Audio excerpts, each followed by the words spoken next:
Bem-vindo para mais um tutorial sobre Node no canal da Selk. Sou o César e nesta aula será apresentado como criar a rota listar registros na API com Node, utilizando o Sequelize.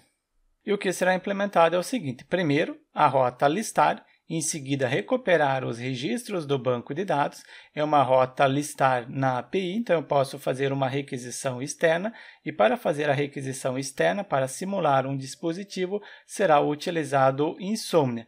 E faço uma requisição para a rota implementada, clico em Send e está listando os registros. Então é isso que será apresentado nesta aula: como criar a rota listar na API e em seguida fazer uma requisição para esta rota através de uma aplicação. Neste caso, eu estou utilizando o Insomnia para simular uma aplicação externa.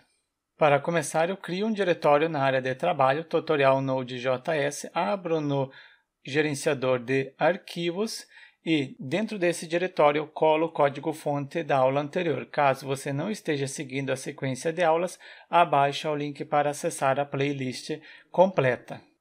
Abro este projeto no editor Visual Studio Code. Há várias formas para abrir, uma delas é simplesmente arrastando. Venho no arquivo ler, que tem as instruções. Primeiro, executo este comando npm install para instalar todas as dependências, porque quando vocês baixarem o código-fonte, não é disponibilizado esse diretório. Venho em terminal, novo terminal, e posso executar este comando. Eu não preciso porque eu já tenho esse diretório. Depois, preciso criar uma base de dados no MySQL. Será utilizada a mesma base de dados da aula anterior. Para poder gerenciar o MySQL, será utilizado o Workbench, também apresentado em aulas anteriores. Eu tenho a base de dados Selk. Não tenho nenhuma tabela, então, se eu não tenho nenhuma tabela, podemos continuar na documentação. Alterar as credenciais do banco de dados no arquivo env. Eu não preciso alterar porque as minhas já estão corretas.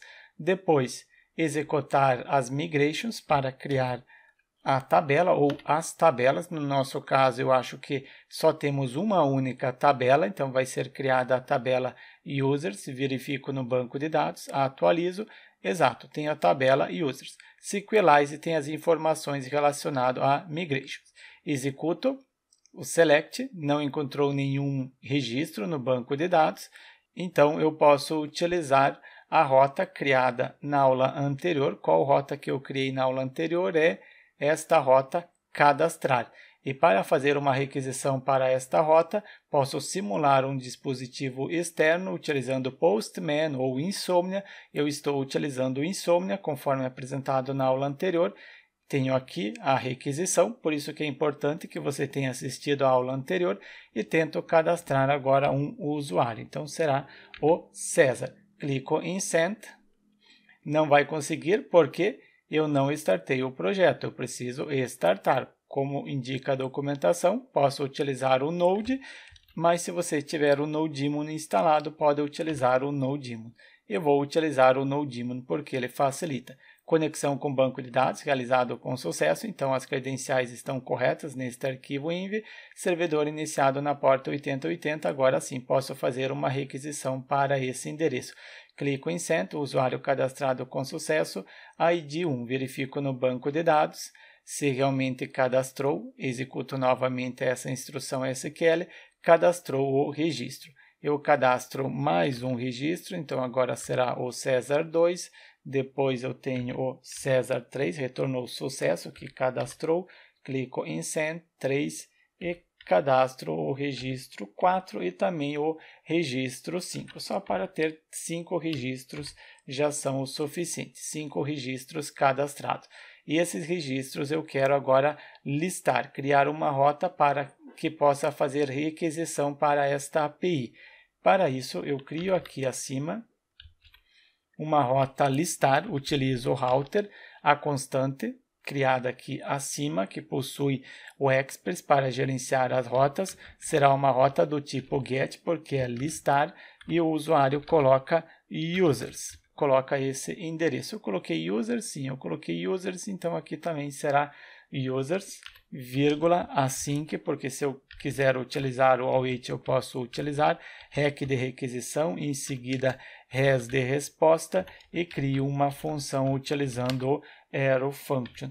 Internamente posso recuperar todos os usuários ou todos os registros do banco de dados.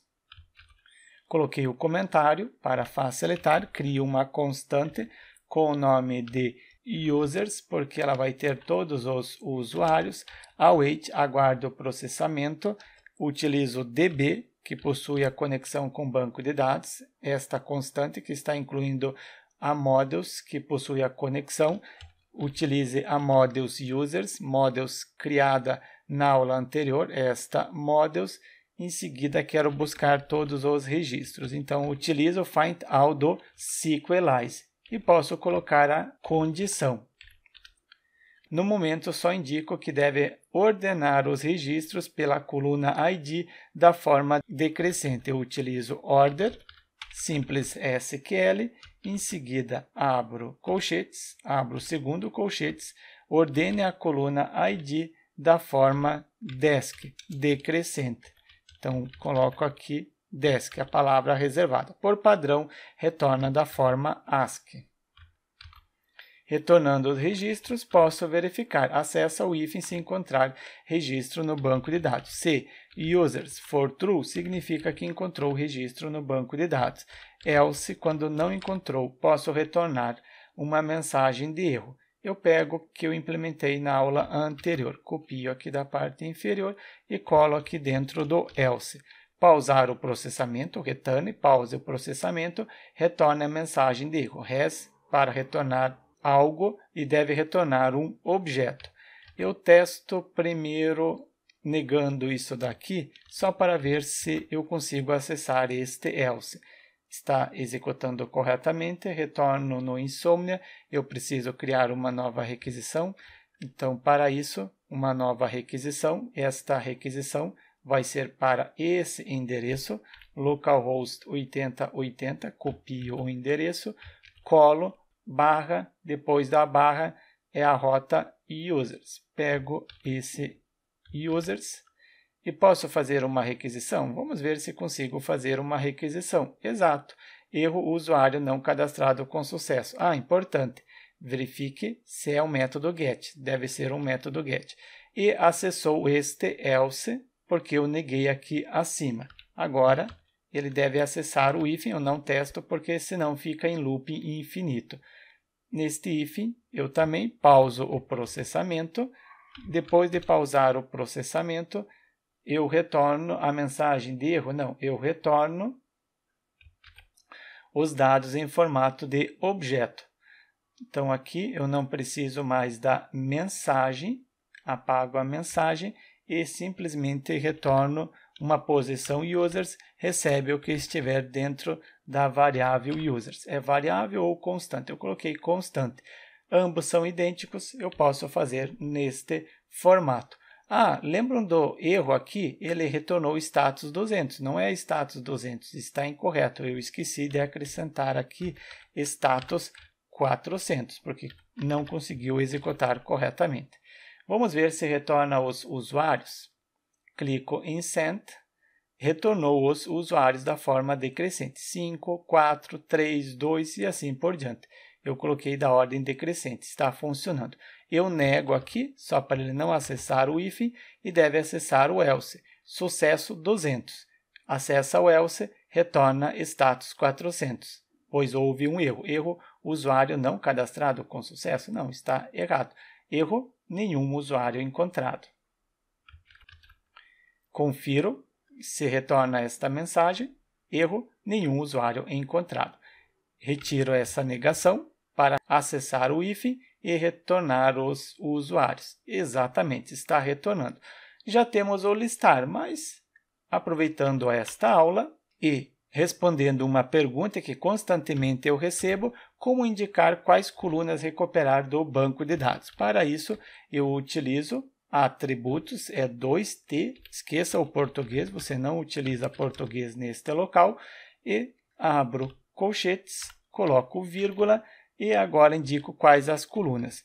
Eu estou retornando a coluna CreateThat e o PDIThat. Essas duas colunas eu não quero, eu só quero ID, Name e e-mail.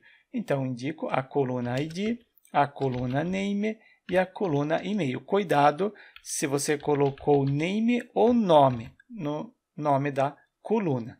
Confiro, clico em Send, retornou somente ID, Name e e-mail. Não retornou o CreateThat e o PDIThat. Está listando corretamente. No entanto, temos aqui um problema. Imagine que você tivesse 1.000 usuários, 10.000 usuários, 100.000 usuários. Seria listado todos os usuários. A partir de uma certa quantidade, a aplicação não vai conseguir funcionar corretamente. Eu preciso ter a paginação. Então, na próxima aula será apresentado como implementar a paginação. Por isso, deixe seu like e inscreva-se no canal para receber as notificações dos próximos tutoriais.